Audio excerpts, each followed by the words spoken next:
Hello, everyone. I'm going to read a short passage for reading shares from Ed Catmull's Creativity Inc., Chapter 11, The Unmade Future, and then discuss my thoughts a little bit and hopefully get some good feedback and conversation going on the topic. The Unmade Future. Many of us have a romantic idea about how creativity happens. A lone visionary conceives of a film or a production in a flash of insight. Then that visionary leads a team of people through hardship to a final delivery on that great promise.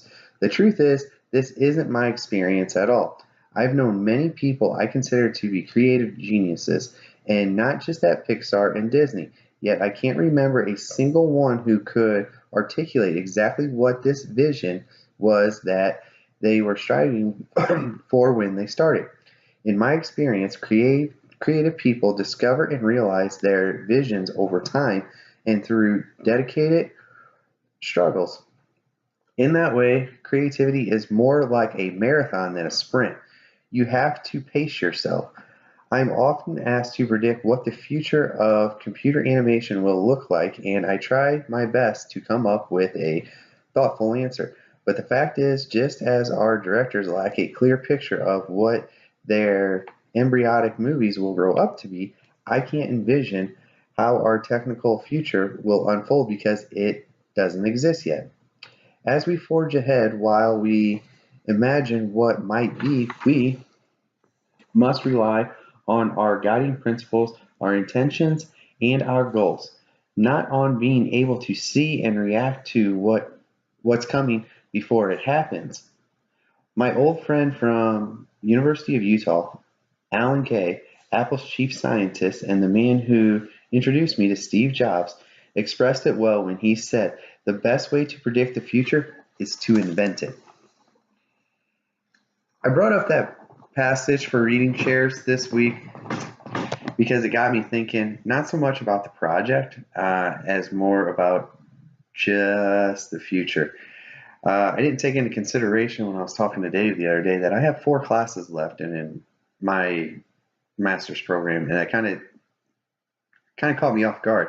I thought there was a lot more time and work to do outside of just 4 classes. It really kind of struck me as odd. So when reading through Catmull's Chapter 11, The Unmade Future, it kind of made sense about creativity being a marathon and not a sprint. Over my time through the program, a lot of people have heard me not be so kind and friendly towards the Morrison model. And I'm sure Dave is going to laugh when he hears me say that because I'm going to have to eat crow here and say Catmull's statement there made so much sense in relation to Morrison's model. Morrison's model is by far not a sprint. It is definitely a marathon. But as we are closing in on the semester's end and I'm looking at my project and the documentation that I've done, I really feel like I have a better understanding of the model. Not a great understanding or an expertise understanding, but a better understanding than when I went through Design Studio One. As I sit here and kind of reflect on it, it is a marathon. And I mean, Catmull hit it right on the head. I mean, I can see how many people believe creativity is just a spawned idea and somebody just runs with it and it's, oh my God, look how creative they are. When actually Catmull's saying it doesn't happen like that. It can't happen like that. You know, I'm sure there's instances out there where it has, but they have to be few and far between. It really kind of gave me a positive light hearing that you know it's a marathon, not a sprint. That it takes time to become creative. You have to hone in on your creative side, and I feel like me personally, the Morrison model and Design Studio 2 has done quite a bit of that for me. Because I can actually say that if I would have had what happened to me last week when I started the program in Design Studio 1, I probably would have quit. I caught a virus on my laptop on Wednesday night while using an APA generator for another class. And 4 hours later, my computer was fixed. I had to call an emergency text team, and I was able to pull off as much as I could of my documentation. But the problem that I ran into is the DaVinci software that I'm using to edit my production. It could only be saved in DaVinci. So when I wiped my computer clean, it had to delete it. So I'm kind of starting over. I'm trying to figure out if I can pull it off YouTube and come back.